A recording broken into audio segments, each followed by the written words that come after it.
전능하사 천지를 만드신 하나님 아버지를 내가 믿사오니 그 외아들 우리 주 예수 그리스도를 믿사오니 이는 성령으로 잉태하사 동정녀 마리아에게 나시고 본디오 빌라도에게 고난을 받으사 십자가에 못 박혀 죽으시고 장사한 지 사흘 만에 죽은 자 가운데에서 다시 살아났으니 하늘에 오르사 전능하신 하나님의 편에 앉아 계시다가 저리로서 산 자와 죽은 자를 심판하러 오시리라. 성령을 믿사오며 거룩한 공효와 성도가 서로 교통하는 것과 죄를 사하여 주시는 것과 몸이 다시 사는 것과 영원히 사는 것을 믿사옵나이다. 아멘.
태초에 하나님이 천지를 창조하시니라. 땅이 온전하고 공허하며 흑암이 깊음 위에 있고 하나님의 영은 수면에 운행하시니라. 하나님이 이르시되 빛이 있으라 하시니 빛이 있었고 빛이 하나님 보시기에 좋았더라. 하나님이 빛과 어둠을 나누사 하나님이 빛을 낮이라 부르시고 어둠을 밤이라 부르시니라. 저녁이 되고 아침이 되니 이는 첫째 날이라. 하나님이 이르시되 물 가운데에 궁창이 있어 물과 물로 나뉘라 하시고 하나님이 궁창을 만드사 궁창 아래의 물과 궁창 위의 물로 나누게 하시니 그대로 되니라. 하나님이 궁창을 하늘이라 부르시니라. 저녁이 되고 아침이 되니 이는 둘째 날이니라. 하나님이 이르시되 천하에 물이 한 곳으로 모이고 묻이 드러나라 하시니 그대로 되니라. 하나님이 묻을 땅이라 부르시고 모인 물을 바다라 부르시니 하나님이 보시기에 좋았더라.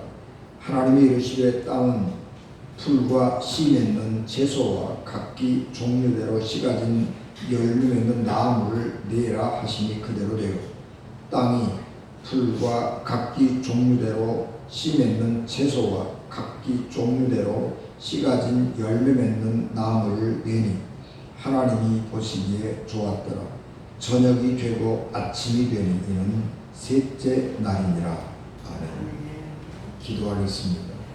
은혜가 충만하신 아버지 하나님, 하나님의 말씀이 우리의 생명의 양식인데 그 말씀이 우리의 생명에 가득하게 하시고 생명의 양식으로 인하여 얻는 기쁨과 능력이 우리 배에서 생수처럼 솟아나도록 풍성하게 하옵소서. 이불간 종을 능하신 손으로 강하게 붙들어 주시옵소서. 예수님 이름으로 기도하옵나이다. 아멘. 중세시대 과학이 발달하기 전까지 직관은 가장 보편적인 학문의 방법이었습니다. 직관이라고 하는 것은 우리가 어떤 근거나 또 증거 이런 것을 가지고 입증하는 것이 아니고 판단이나 추론 등을 개입시키지 않고 대상을 직접적으로 인식하는 방법을 말합니다. 그래서 직관이라고 하는 것은 그 결론에 이르게 되는 과정이 굉장히 짧습니다. 그래서 우리가 사람이 딱 보면 아 저거는 뭐다 그런 결론에 이르게 되는 거죠. 그러니까 우리가 늘 경험하는 것입니다. 그래서 우리가 늘 어떤 일들을 반복적으로 경험하고 반복적으로 그 경험을 느끼게 되면 우리가 그런 것들이 우리 속에 형성이 돼요. 그래서 어떤 것이든지 보면 보기만 하면 아 저거다 그렇게 이제 알게 되는 거예요. 그래서 이제 그런 것을 직관이라 그렇게 말을 합니다. 그래서 우리가 이제 고대에는 우리가 살고 있는 세계를 이해하기 위해서 이 은유, 상징 이런 것과 같은 방법을 사용해서 논리를 세워갔던 것입니다. 그런 시절에 과학적인 논증, 실증주의라고 그러죠. 그런 것들이 있기 전에 직관이 과학을 하는, 철학을 하는 가장 중요한 방법이었던 시절에는 성경에 기록되어 있는 하나님께서 천지를 창조하셨다라고 하는 이 말씀을 의심하는 사람이 아무도 없었습니다. 그런데 과학이 발달하면서 과학을 가지고 보니까 우리가 눈으로 보고 있는 거하고는 다른 결론이 나오는 겁니다. 그래서 지금까지 우리가 알고 있던 것들이 정말 옳은 것인가, 진짜로 진리인가 그런 의심들을 하기 시작을 했고, 그래서 우리가 가지고 있던 신념들을 과학적으로 다시 한번 검증하기 시작을 하니까 이게 전혀 달라지는 거예요. 그래서 지금까지 우리가 알고 있던 모든 지식을 전부 다 원위치시키고 처음서부터 다시 생각하자라고 하는 그런 철학적인 운동들이 일어나게 되는 것이고, 이제 그런 것들이 데카르트가 방법소설이라고 하는 책을 통해서 논증해 내는 것입니다. 그래서 우리는 직관적으로 신이 있다, 뭐 그런 걸 우리가 알고 있지만 신이 있다고 하는 것이 정말로 옳은 것인가 라고 하는 생각을 하면서 이 데카르트는 논리적으로, 직관이 아니고 논리적으로 신이 있다고 하는, 존재하고 있다고 하는 신 존재를 증명하려고 한 것입니다. 그것이 근대 철학의 시작입니다.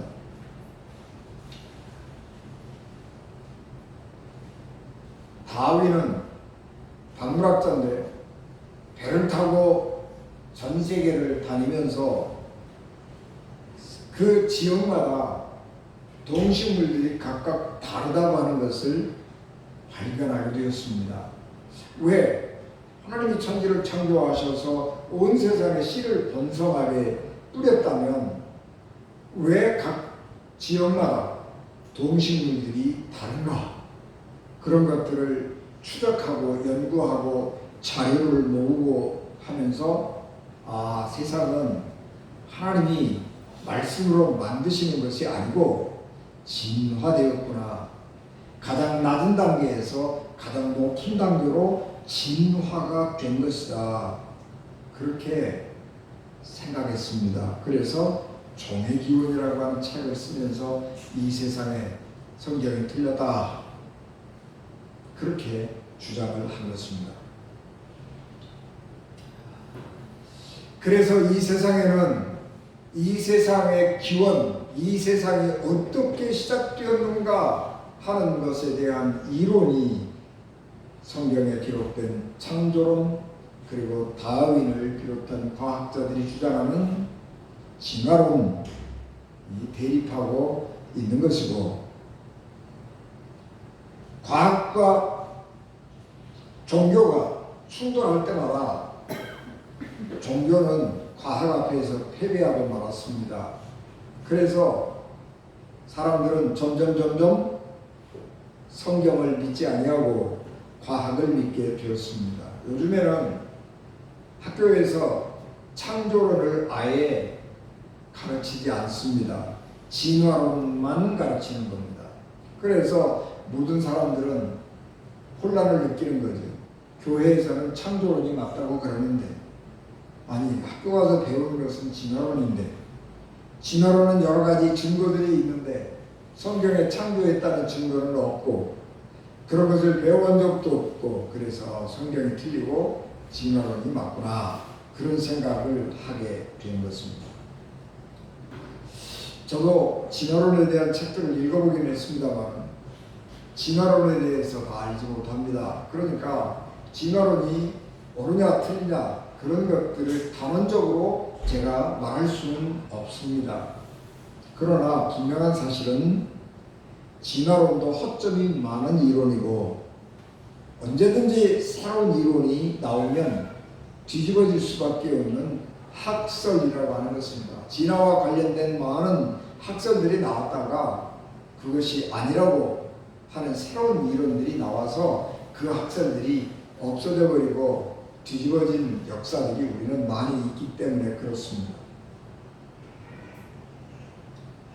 이 세상이 어떻게 시작되었는가 하는 것을 본 사람은 아무도 없습니다.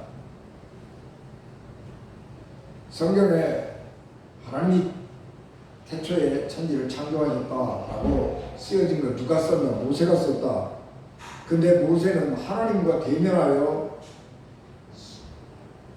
이야기를 나누던 사람이니까, 모세는 하나님이 천지를 창조하신 것을 본 적은 없어도 하나님한테 들어서 알고 있을 것이고, 이 성경의 6일간의 천지 창조가 절대적인 진리라고 주장을 하기도 합니다. 그러나 단언하지만 분명한 사실은 모세도 천지를 창조하는 하나님을 본 적이, 창조하고 계시는 하나님을 본 적은 없습니다. 천지가 어떻게 창조되었는지를 모세도 보지도 듣지도 못했다는 이야기입니다.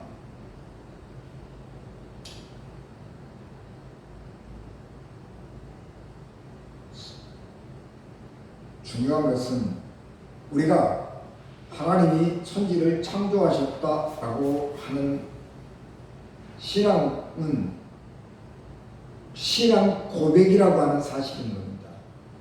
이 세상을, 인간은 만들어진 이 세상 가운데 존재하는 거죠. 이 세상이, 인간이 먼저 만들어지고 세상이 만들어진 것이 아니고, 세상이 이미 존재하고 있는데 그 존재한 세상 가운데 인간이 태어난 거예요. 그러니까 인간은 태어나서 완성된 이 우주, 완성된 이 지구를 보는 것입니다. 그리고 인간은 직관을 이용해서 이 세상이 어떻게 되었는가를 논리적으로 추론해 가는 것입니다. 그렇기 때문에 하나님이 천지를 창조하셨다라고 하는 말이 틀렸냐? 거짓이냐? 그렇게 물으면 그것은 아니요입니다. 하나님이 천지를 창조하셨다고 하는 것은 과학적 진실이 아니라 신앙적 고백이기 때문에 그렇습니다. 우리는 진화론이 이야기할 때 생명의 기원이 어디에 있는가? 그러면 단세포 아메바 동물에서부터 시작을 해가지고 점점 고등동물로 발달해 와서 지금의 생태계가 형성이 됐다는 거죠. 그런데 여러분, 진화론이 얘기하는 것은 우연입니다. 우연. 무슨 성선택, 뭐 자연선택 그런 거 얘기하지만 그 속에는 우연이 개입되는 거예요. 천지의 태초에 빅뱅 사건 이후에 이 지구가 뜨거워지고 천둥번개가 치고 뭐 난리가 나는 그런 세상에 천둥번개가 치고 그렇게 하는데 우연히 벼락을 맞은 어떤 단백질이 하나가 형성이 됐는데 그 벼락을 맞아가지고 우연히 그게 생명체가 된 겁니다. 그런데 그 생명체가 하나가 둘로 나눠주고 둘이 넷으로 나눠주고 그렇게 하면서 이 단세포에서부터 시작을 해가지고 아메바로 발전해가지고 뭐 이렇게 해서 이렇게 됐다. 그렇게 얘기하는데 그것은 믿을 수가 없습니다. 왜냐 그러면 이 세상에 존재하고 있는 모든 생명체의 생명 현상은 너무너무나도 정교하고 너무너무나도 신기하고 놀라워서 우연히 어떤 우리 가운데 있던 원소가 벼락 맞아가지고 생명체가 됐다? 있을 수가 없는 거예요. 그래서 어떤 사람은 생명의 기원이 외계로부터 왔다 뭐 그렇게 주장을 하지만 여러분, 이 외계에 아직까지 인류가 모든 기술과 지식을 동원해서 우주 안에 생명체를 찾으려고 하지만 못 찾았습니다. 왜? 지구에만 물과 산소가 있고 물과 산소를 기반으로 해서 생명체가 만들어지고 그 생명체가 물과 산소를 기반으로 번성해가고 있는지 설명할 수 없습니다. 왜 다른 외계에서는 이산화탄소도 많이 있고 아황산가스도 있고 그러는데 다른 외계에서도 번개도 치고 천둥도 치고 화산도 폭발하고 다 일어나는데 왜 그곳에서는 아황산가스나 이런 것들을 기반으로 해서 벼락 맞아가지고 생명체가 발생하지 아니하는지 설명할 수가 없는 겁니다.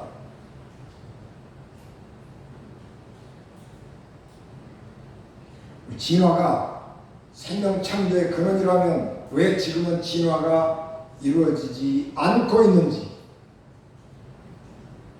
하는 것을 설명할 수 없습니다. 물론 우리 사이에서도 조금씩은 발전해 가는 거죠. 그러나 그것을 진화라고 말하지는 않습니다. 진화는 새로운 종의 탄생으로서의 진화는 오래전에 끝나버렸습니다. 그래서 이런 여러 가지 문제들에 대해서 진화로는 설명하지 못합니다. 진화론자들이 나름대로 설명하지만 그들에게는 그것이 이해될지 모르지만 우리에게는 그것이 도무지 이해되지 않는 것입니다. 그러나 분명한 것은 이 세상에는 하나님이 창조하셨다고 하는 이 세계가 존재하고 그 위에 인류가 있었고 그리고 인류의 인간의 눈에 비친 세상을 믿음의 눈으로 바라보면서 이 놀라운 이 아름다운 세계를 찬양하고 있다는 사실입니다. 성경은 하나님이 만들어 놓으신 이 세계를 바라보면서 찬양하고 경탄하고 하나님을 영화롭게 하는 것입니다. 그것이 믿음을 가진 사람의 눈입니다. 성경을 과학으로 해석하려고 하는 시도는 실패할 수밖에 없는 것입니다. 왜냐하면 성경은 과학이 아니거든요. 성경은 이 세상을 믿음의 눈으로 바라보고 이 자연과 어떻게 관계를 맺을 것이냐, 이 세상을 어떤 놀라운 인간보다 훨씬 탁월한 능력과 지능을 가진 어떤 존재가 만들었는데 그 존재와 어떻게 관계를 맺고 살아갈 것이냐 하는 것을 관심 갖는 것이 성경입니다. 그리고 우리는 이 우주 만물을 만드신 하나님, 그분을 하나님이라고 나의 구주로 믿고 고백하는 것입니다. 그 믿음 속에서 성경은 기록된 것입니다.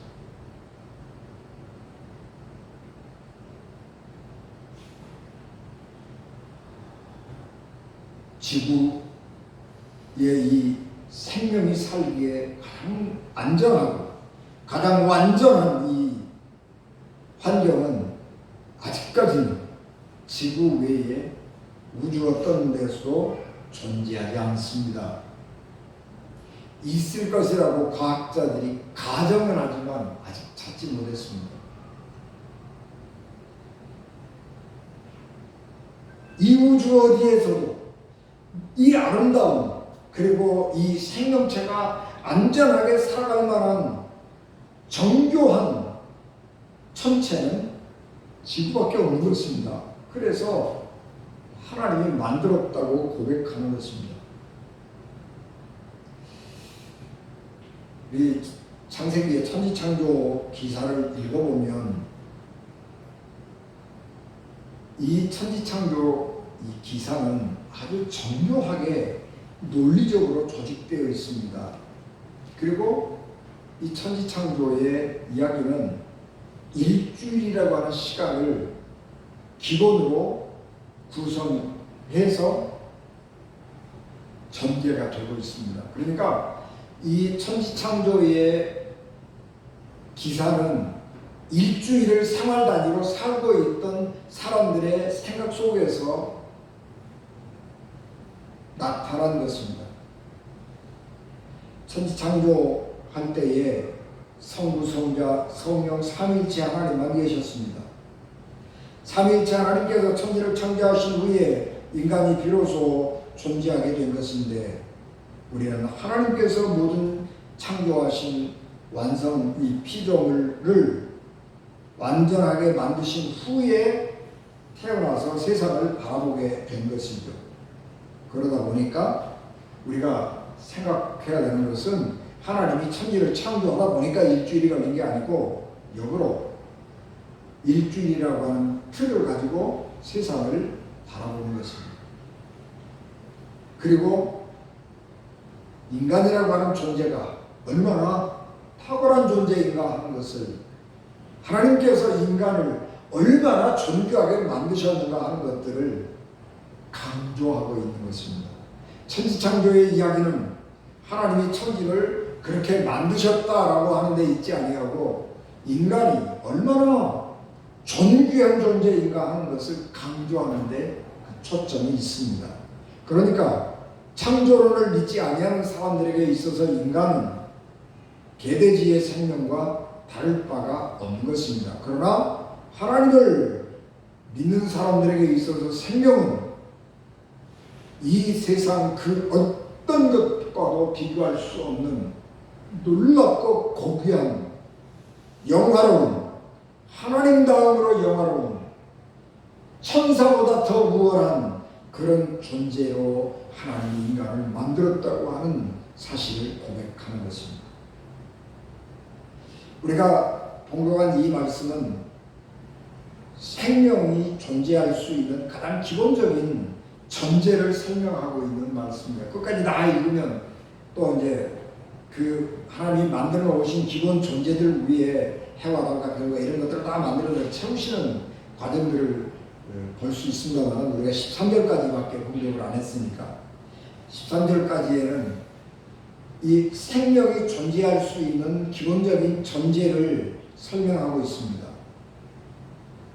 인간이 경험하는 세상은 가장 먼저 빛과 어둠이지, 저녁 밤과 낮이지요. 그리고 우리 눈에 보여지는 넓은 세상, 그리고 저 높은 하늘이 있는 것입니다. 하늘을 성경은 궁창이라고 말하는데 궁창은 하늘궁이고,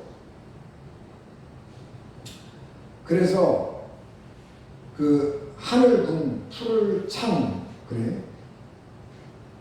푸른 하늘이라고 하는 건데, 이 하늘궁이라고 하는 말은 크다, 그런 말도 있습니다. 그래서 크고 놀라운 넓은 파란 하늘을 우리의 머리에 이고 사는 것입니다. 그런데 그 하늘에 구름이 흘러가고 있고 그 구름에서 비가 내린다고 하는 사실입니다.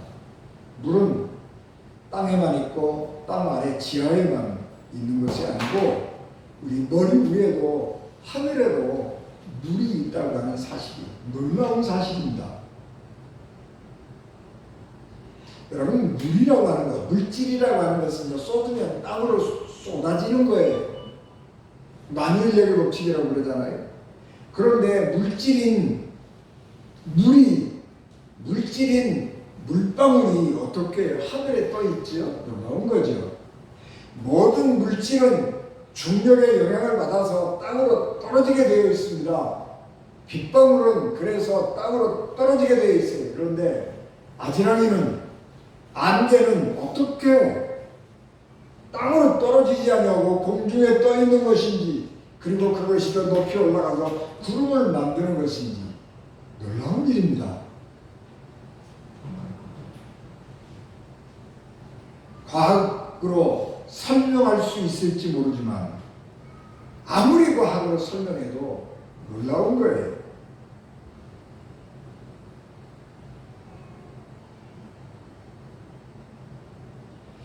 하나님이 세상을 창조하시던 그날, 세상에는 보이는 것이 아무것도 없는 깊은 어두움이 있었습니다. 그런데 이 어두움 속에 아무것도 없었던 게 아니고 형체가 없는 원소재가 있었습니다. 하나님께서 그 어둡고 물이 가득 찬 이 세계를 그만두셨으면 이 세계는 생명체가 살 수 없는 세상이 되어버렸을 것입니다. 우리가 이 연력학 제2법칙이라고 그러잖아요. 엔트로피 법칙이라고 해요. 모든 에너지는 한쪽 방향으로 흘러가는 거예요. 이 세상은 무질서가 기본적인 질서인데 이 무질서는 가만히 두면 무질서의 정도가 점점 심해져서 아무것도 존재할 수 없는 상태가 되어버리는 거예요. 그런데 이 무질서에다가 질서를 집어넣으려고 하면 외부에서부터 힘이 가해져야 되는 거예요. 외부에서 힘이 가해지지 않으면 이 무질서가 잡히지 않아요. 이 무질서, 어둡고 흑암이 가득한 이 세상에 가만 놔두면 생명이 번성할 수 없는 무질서가, 어둠이 계속되어 갈 것인데 하나님께서 그 무질서를 힘으로 제압했어요. 그래서 그 세계에 질서를 부여했습니다.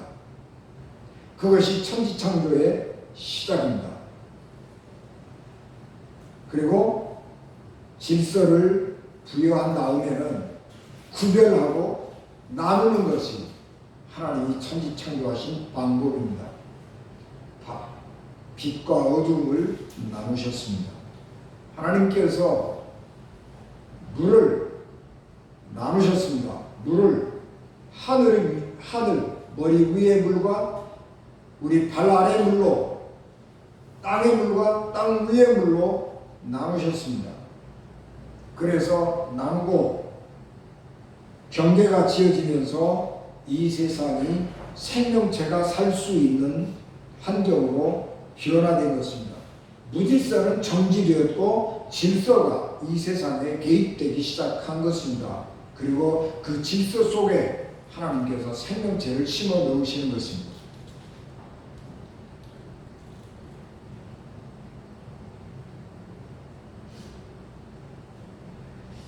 무질서하고 어두워서 어떤 것도 살 수 없었는데 하나님의 영이 살아계시는 생명을 제공하는, 생명을 부여하는 하나님의 영이 움직이시면서, 운행하시면서 세상의 질서를 바로잡고 생명이 살만한 곳, 질서가 잘 잡혀있는 곳으로 만들도록 힘을 가했습니다. 그래서 생명이 안전하게 살아갈 수 있는 질서가 세워졌습니다. 우리가 창조, 그러면 우리가 기본적으로 교리를 가지고 있을 때에 두 가지 전제하죠. 하나님이 아무것도 없는 무에서 말씀으로 창조하셨다고 하는 거죠. 아무것도 없는 데서 하나님이 말씀이라고 하는 수단으로 천지를 창조했다. 그렇게 우리가 교리적으로 고백을 하고 있는데, 성경은 아무것도 없다가 아니고 뭔가가 기본으로 있었어요. 어둠이 있었고 물이 있었고 형체가 없는 어떤 물질이 있었어요. 그리고 그 세계에 하나님께서 질서와 분리를 통해서 생명이 살만한 곳으로 하셨고, 무질서의 세계에 하나님의 능력으로 무질서를 정지시키고 질서를 제공한 것입니다. 그것이 하나님이 천지를 창조하신 방법입니다.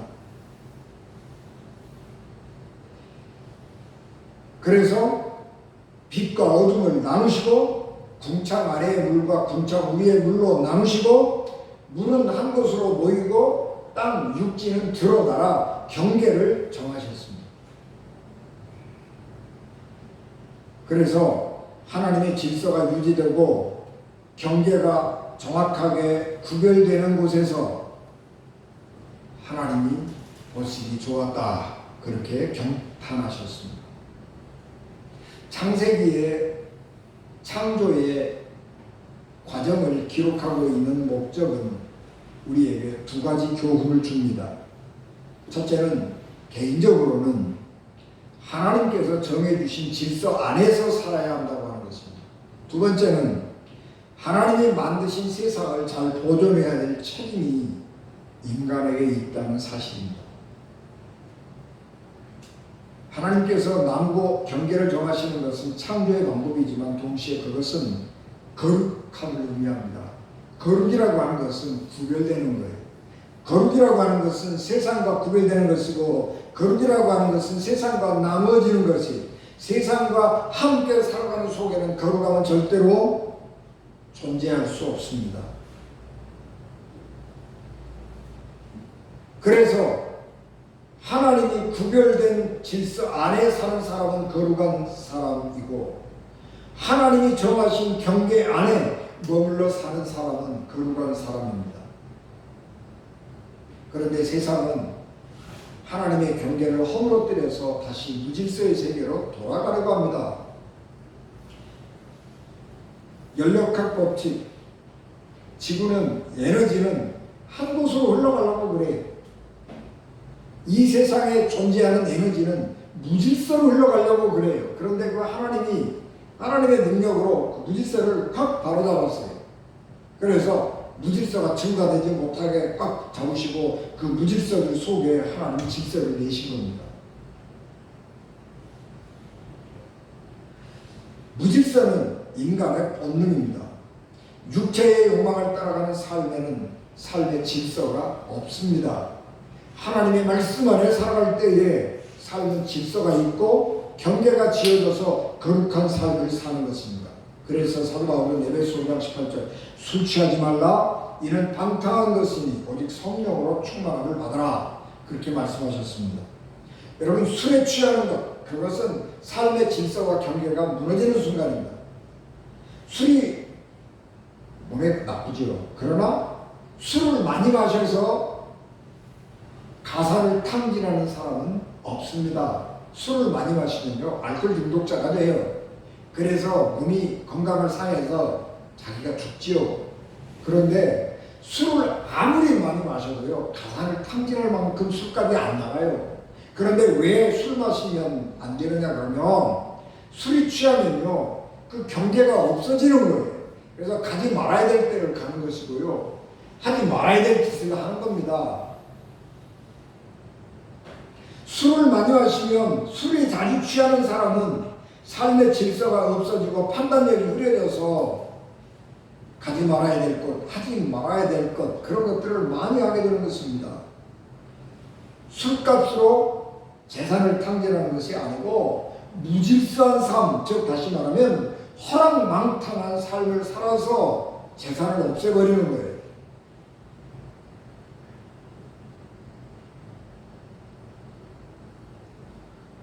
누가복음 15장에 나오는 탕자의 비유처럼 작은 아들이 아버지한테 유산을 달라고 그래가지고 나가서 허랑망탕했다는 거예요.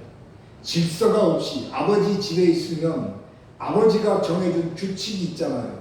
우리 집안이 가지고 있는 규칙이 있잖아요. 그런데 그 규칙대로 살면 그게 좋은 거예요. 건강하고 자기 유산을 잘 지켜가는 거예요. 그런데 밖에 나가서 자기 마음대로 허랑방탕하게 무질서하게 경계 없이 살아가니까 다 없어져 버리는 거예요.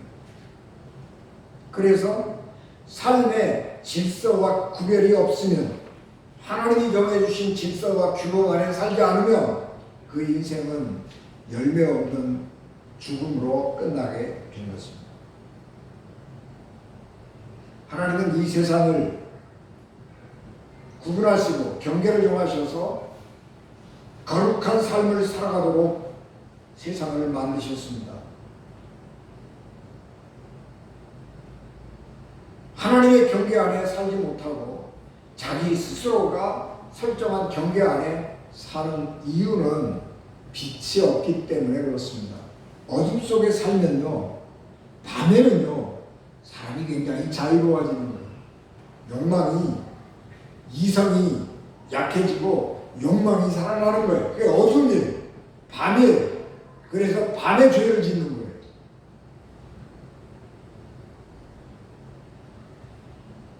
그래서 우리는 언제라도 하나님의 질서 속에서 살아야 하는 것입니다.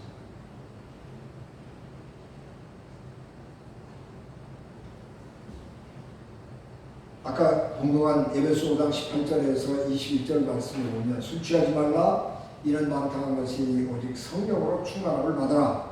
시와 찬송과 신령한 노래들로 서로 화답하며 너희의 마음으로 주께 노래하며 찬송하며 본사에 우리 주 예수 그리스도 이름으로 항상 아버지 하나님께 감사하며 그리스도를 경외함으로 피차 목종하라. 이것이 하나님께서 우리에게 주신 삶의 질서입니다.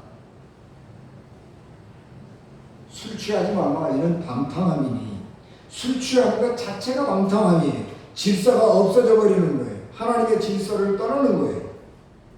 그런데 우리 하나님 사람들은 하나님이 정해주신 이 질서와 규칙 안에서 살아가는 사람들은 어떤 규칙으로 살아야 되느냐 그러면 성령을 충만하게 받고 서로 찬송하고 신령한 노래들을 부르고 하나님께 감사하고 그리고 그리스도 안에서 피차 복종하며 살아가는 것입니다. 그것이 우리에게 하나님 주신 구별과 경계의 질서입니다.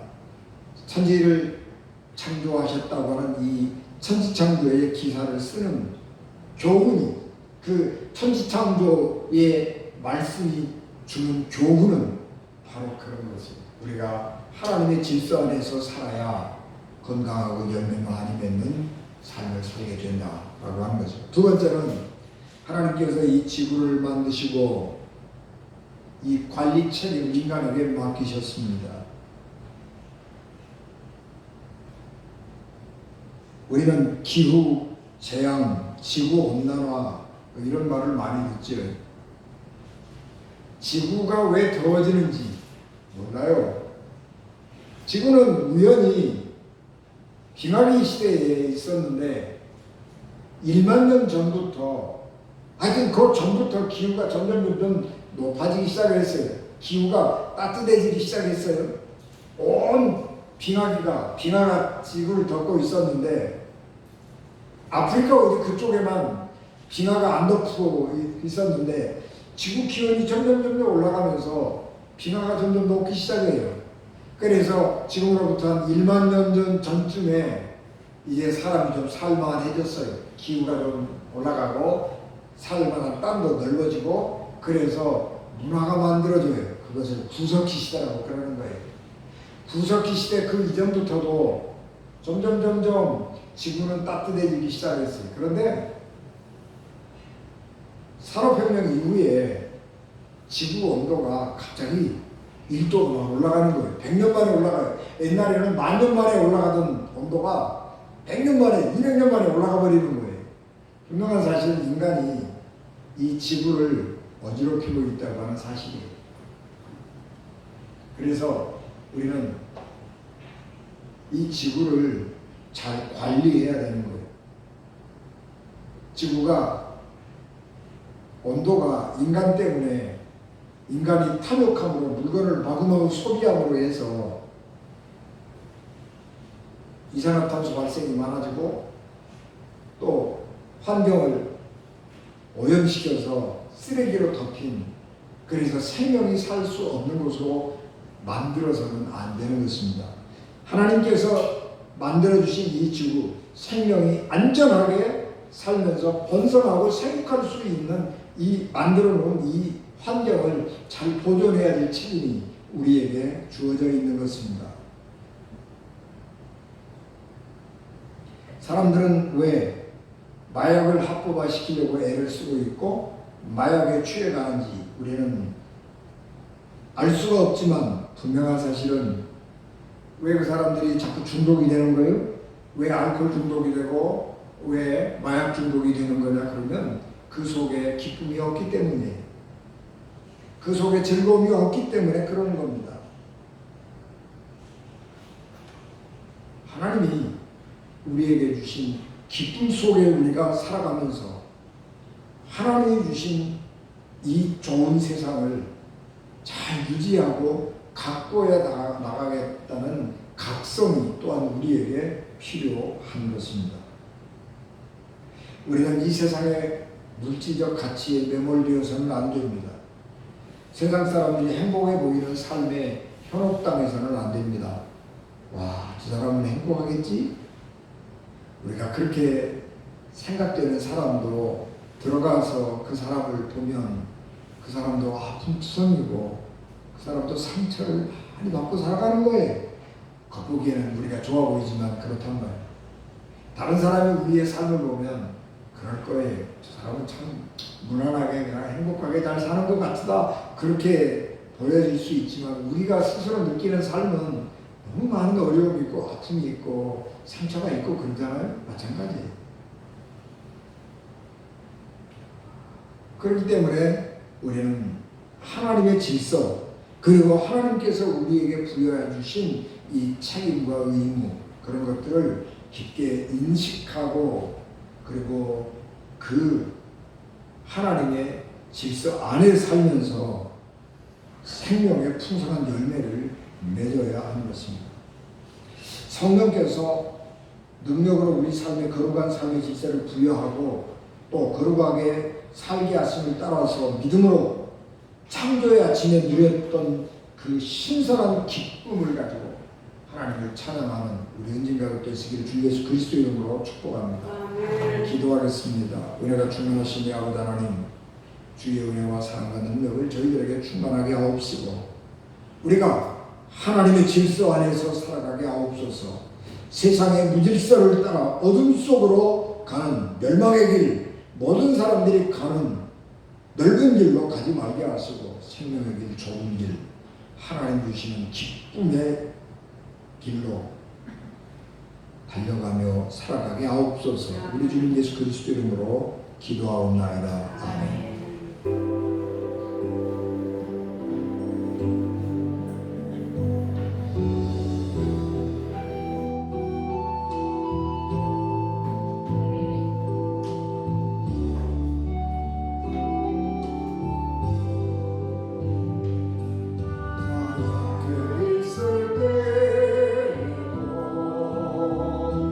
주님이 함께 계시고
길이요 진리요 생명이 되셔서 우리를 하나님 나라로 인도하시는 예수 그리스도의 은혜와 죄인들을 구원하시려고 자기 아들을 십자가에 버리신 하나님 아버지의 극진하신 사랑하심과 성령님의 감동 감화 역사 위로 교통되게 주관하십니다. 피값으로 세우신 우리 은진 교회와 예배를 마치고 돌아가는 사랑하는 성도들 sinh 명과 가정과 기업과 자녀들 위해 지금부터 영원히 함께 하시기를 간절히 축원하옵나이다. 아멘.